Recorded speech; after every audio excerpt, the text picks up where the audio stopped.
auntie was along you, she was all day there. उनका बेचारी तक भी रही थी क्योंकि हम तो काम कर रहे थे. चले उनके लिए तो बड़ा मुश्किल था कि आप एक जगह पे बैठ रहो, इंतजार कर रहो. So I think kudos to them for supporting you guys. और उनके अलावा I think आप लोग कुछ नहीं कर पाते हैं. बिल्कुल. और मुझे ऐसा लगता है हमारी मदर हमारी 6 सिस्टर हैं जो कि हम हर चीज और तैयार भी होती है ना कभी कभार इवेंट से आपकी तरह सेम तैयारियां चल रही होती है. उन्हें एक कॉम्प्लीमेंट मिल जाए कि आंटी आप इतनी पतली लग रही है. She is over the moon. उस दिन घर में 6 दफा डायलॉग मुझे यहाँ से सुन पापा को बता रही हूँ आदि पैसी तुसी पतली लगन रह जाए.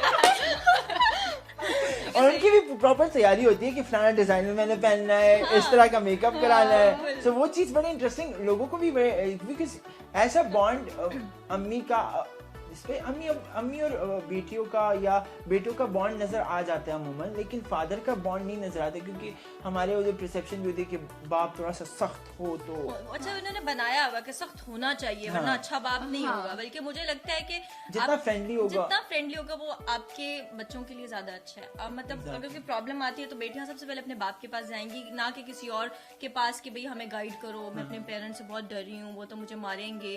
एक ही डर नहीं होना चाहिए बेटियों में. तो ये चीज बहुत मैटर करती है. आई थिंक फैमिली सपोर्ट करोगी तो बच्चे शाइन करेंगे. दैट इज द आखिर कर सकते हैं हम इससे आखिर में. अभी भी हम इंटरव्यू पे आए थे ना बाबा के, मैं तो बड़ा प्राउड हूँ मेरी बेटी इंटरव्यू देने जा रही है, खुश हो रहे थे.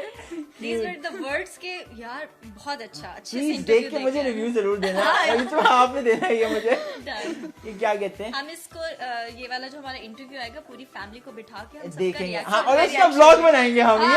ये प्रॉमिस है. अब अच्छा राबिया आपसे पूछूंगा मैं बिकॉज आप you are the second youngest. Fourth one. I'm the fourth. आपसे छोटी एक ही है ना. आप सेकंड यंगेस्ट हो.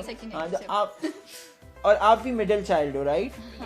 सबसे ज्यादा प्यार घर में किसको मिलता है और डांट किसको मिलती है ये बताएं. मुझे मिडिल चाइल्ड बेचारे वैसे ही रुले हुए होते हैं. प्यार कहेंगे सबसे छोटी वाली उसको और मुझे. तुम्हें मुझे मिलता है बट इसको मिलता है ना. मुझे प्यार मिलता है ना मुझे डांट मिलती है. सच में नहीं. रिस्पॉन्सिबिलिटी ज्यादा होती है. नहीं मैं वो बच्चा हूँ जो कि है नहीं है कोई फर्क नहीं पड़ता. ऐसा तो नहीं है. नहीं मतलब मामा ही देखेंगे इसको डांट करेंगे. मैं अटेंशन में नहीं आती हूँ. मतलब सबसे ज्यादा अगर मामा किसी की केयर करती हैं, बाबा भी केयर करते हैं, बाबा आप ही से प्यार करते हैं, मुझसे भी करते हैं. बट एक को कहते हैं ना थोड़ा सा एलिमेंट की यार मिस कर रहे हो. नहीं वो कह रहे बच्चे कर लेंगे कोई नहीं. वैसे वो अपने पांचों बच्चियों से इक्वल प्यार करते हैं. लेकिन ये हम मजाक में कर रहे हैं कि फेवरेट्स होते हैं. नहीं मेरे ख्याल से ये भी इक्वल ही है. ऐसे मत बोलो. यानी जब घर जाके मार पड़ेगी मामा से. जिसको प्रिविलेज ज्यादा मिलता है ना तो उनको सब प्रिविलेज लगते हैं. ऐसा नहीं है. बट मुझे I am cool with it. मुझे कोई इशू नहीं है. बचपन से जब सेम ट्रीटमेंट हो रही है तो बंदे को आदत पड़ी जाती है. नहीं मैं बताऊं मुझे अभी जाके टेंशन मिलना शुरू. पहले बचपन में ये इन सबको टेंशन मिली थी क्योंकि सारे वीडियोस बनाती थी, मस्ती करती थी. मैं अकेली इनको देखती रहती थी. मुझे ऐसा लगता था मैं हूँ ही नहीं. अब बताओ अब मुझे ऐसा लगता था विद इट. लेकिन मुझे अब तुम लोगों पे प्यार आता है. मुझसे जितनी भी छोटी है मुझे ऐसे मेरे बच्चे लगते हैं.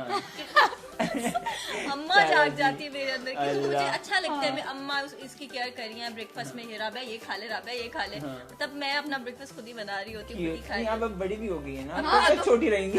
मुझे आदत है शुरू से. बड़ी की बात नहीं है. मैं शुरू से अपना ब्रेकफास्ट अपना खाना खुद बनाना. अच्छी बात है. बल्कि इनके लिए नहीं ऊपर से होते जैसे भी यूनिवर्सिटी जब जाती थी तब मामा इसका करती. अब मैं जाती हूँ तो मेरा करती है. मेरा टाइम है ना. अपना टाइम आएगा. अपना टाइम है. आपका टाइम. ये हम वैसे ये बेचारे इतने बड़े नहीं है. ये हम बड़े 40 साल उम्र वाली बातें कर रहे हैं इस टाइम पे. बट हम सारे बच्चे यंग है. माँ बाप के लिए सारे बच्चे यही बात है. अच्छा कोई ऐसा टाइम कोई ऐसा वो एक फेज आपकी जब आप स्टार्ट करते हो और आप थोड़ा सा नोटिस होना शुरू होते हो तो पहला ऐसा फैन मोमेंट आपको याद है? बिल्कुल. मुझे अपनी यूनिवर्सिटी में थी मैं. और मैंने तब ये ब्लॉगिंग यूट्यूब कुछ भी नहीं था. सिर्फ ऐसे ही म्यूजिकली ऐप होती थी. टिकटॉक का नाम पहले ही होता था. तो मैंने 1-2 वीडियोस डाली, थोड़ी सी वायरल चली गई. ये 17 और 18 की बात. हाँ ये के बाद, कोविड से पहले कोविड से पहले की बात है। मैंने तब इनमें से कोई भी टिकटॉक पे नहीं था, तो मैंने ऐसी वीडियोस डाली, वायरल चली गई। और ऐसी मैं यूनिवर्सिटी में जा रही हूँ, एक बच्चा भागा है, एक पिक्चर लेनी है आपके साथ। मैंने कहा मेरे साथ पिक्चर, मेरे साथ मेरा एक क्लास वाला था, वो देख के हंस रहा है, इसके साथ पिक्चर भाई क्यों? मैंने कहा मुझे भी नहीं पता। तो वो मेरा एक फैन मोमेंट था जो मुझे अभी तक याद है। और फिर उसके बाद मुझे रियलाइज हुआ कि नहीं, आई एम डूइंग समथिंग के जो लोग नोटिस कर रहे हैं और अच्छा भी लग रहा है कि भाई पिक्चर लेनी है। और पता है मेरे ख्याल से आर्टिस्ट को सबसे ज्यादा चीज जो चाहिए होती है वो थोड़ी सी अप्रिसिएशन चाहिए होती है, और कुछ नहीं आपसे वो मांगते हैं। और जब कोई पैसे अलग वो ब्रांड से मांगते हैं आपसे अप्रिसिएशन ही मांगते हैं। हाँ बिल्कुल, पैसे ब्रांड से मांगते हैं, आपसे अप्रिसिएशन। राबिया आपका फैन अच्छा, मोमेंट? मेरा फैन मोमेंट ये मुझे लगता है फैन मोमेंट मेरे दिमाग में इसको होगा कि इसके पास आएगा फैन मोमेंट, ये हंसती जाएगी हंसती। मेरे दो, एक मेरा बहुत अच्छा है, एक मेरा बहुत बुरा है। पहले बुरा सुनाओ पहले फिर बुरा अच्छा। सुनाती हूँ।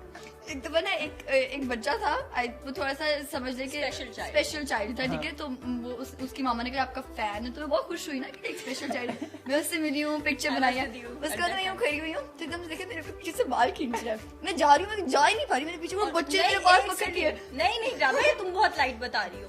वो बच्चा इसके बाल ऐसे खींचे है। और ये हम लोग उधर ना मॉल में थे, इसके बाद मैंने राबिया को देखा, कहती कौन बदतमीज फैन है। पीछे मैंने देखा तो वो था, मैंने देखा अभी बेचारे को कुछ कह भी नहीं कर सकती। और हम लोग एक कॉर्नर में गए, वहाँ जाके दोनों लेट के हंस रहे हैं। मैंने कहा नहीं यार, इस बात पे हंसना बनता है। और उसकी मामा कह रही है बेटा छोड़ो ना, वो छोड़ ही नहीं रहा है। और उनका ग्रिप भी बड़ा सख्त होती है। तो दूसरा अच्छा वाला तो था कि एक फैन आई जो कि मुझे लिटरली वो रो रही और आके से मुझे हक कर लिया और वो ऐसे कांप रही थी।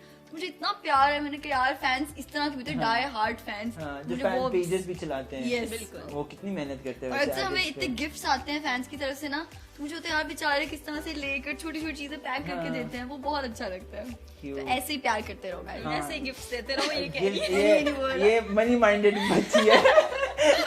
She needs gifts। मैं मजाक कर रहा हूँ, लेकिन हाँ ये स्पेशल मोमेंट्स होते हैं आपके।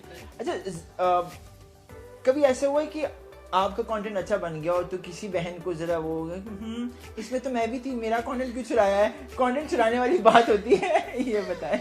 एक दफा हिरा का एक ब्लॉग इसने बनाया, हमने न्यू गाड़ी ली थी, इसने वो बनाया ब्लॉग। इसका ब्लॉग लगा, उसके थंबनेल में मैं थी नहीं। मैंने कहा जो अच्छा ब्लॉग होता है उसके थंबनेल में मुझे लेती नहीं हो, जो बुरा होता है उसमें। अच्छा ये उस टाइम पे घर पे नहीं थी, अब इसको था कि हमने गाड़ी परचेज की एज अ सिस्ट्रोलॉजी, सो हियर इज मी। और थंबनेल में सब दिन मुझे इतना गुस्सा आया। मैं अभी तक मुझे टॉन्ट मारती है और मैंने अभी तक वो थंबनेल चेंज नहीं किया। अभी करना चाहिए वैसे। करके ऐड करो, मुझे ऐड करो, तुम्हारा कोई अच्छा कंटेंट है उसमें मुझे होना चाहिए। तो नहीं, लेकिन कंटेंट की लड़ाई होती है, मतलब एक जगह पे हम बर्थडे हो रही है, कोई हो रहा है, तो एक आध शॉट प्यारा आ ही जाता है, इंसान बना ही लेता है। तो उसमें बंदा कहे कि ये कंटेंट तो मेरा था, इसने क्यों चुरा लिया, सबसे पहले अपलोड कर दिया। हम लोगों में एज सच इस तरह तो से ये क्या डिवीजन होती है?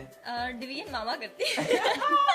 ये बड़ा मामा हमें सॉर्ट करके बताती हैं कि भाई हाँ तुम ये बना लो, तुम्हारा ये चीज है अच्छी, तुम ये अच्छा कवर। अब जैसे जिसका बर्थडे है वो तो उसी ने ही बनाना है, या अगर कोई सरप्राइज दे रहा है, कोई गिफ्ट लगा के पैसे लगा रहा है, तो डेफिनेटली वही ब्लॉग उनका है। हमारा ये होता है जो सोचता है वो अपना बना लेता है। डिफरेंट ये सही भी है मेरे ख्याल से, सॉर्टेड होता है इंसान। एक दफा मैं ज़ैनब के साथ अबू धाबी गई, मैंने अपना एक ब्लॉग कंप्लीट कर लिया और मेरे पास थोड़े और चंक्स थे एक्स्ट्रा जो मेरे पास ज्यादा व्लॉग बन गए। एंड ज़ैनब भी लाइक हिरापी मेरा व्लॉग पूरा नहीं हुआ, मैं क्या करूं? मैंने कहा ज़ैनब मेरा ना आधा व्लॉग पड़ा है, ये तुम ले लो, चिपका लो।